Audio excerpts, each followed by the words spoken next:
You're not listening to me. There are crazy people in this house trying to fucking kill me. Well, all right. Let me tell you. Perfect.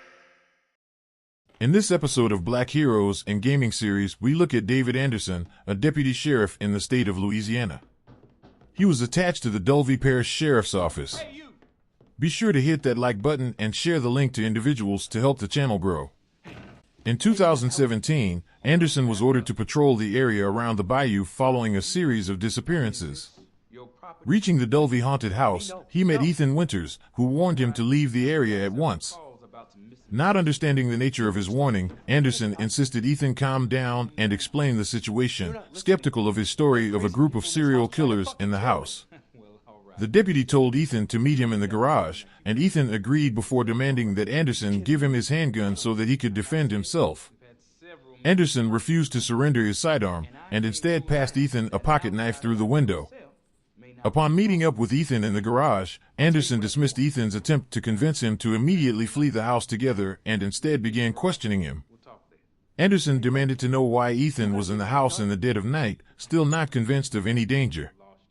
As Ethan tried to explain to him the situation in detail, the garage door through which the deputy had entered the building began to close.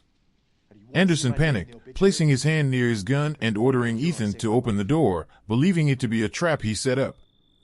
As a result, Anderson did not notice Jack Baker enter through the door behind him, who then drove a snow shovel with enough force through Anderson's head from behind to slice off the top of his cranium, killing him instantly. Ethan later finds Anderson's corpse in a dissection room in the basement, hung on a meat hook and left covered in black fungal mold, apparently in the process of being converted into a molded. Ethan watched from hiding as Jack told the corpse that it would help him take care of Ethan.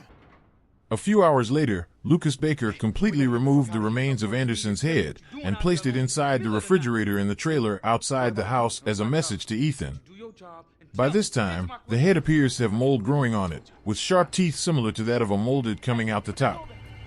A note pinned to the back of the head leads Ethan back to the basement dissection room, where a sign left by Lucas encourages Ethan to force his hand down Anderson's severed neck in order to retrieve a key from the corpse's throat.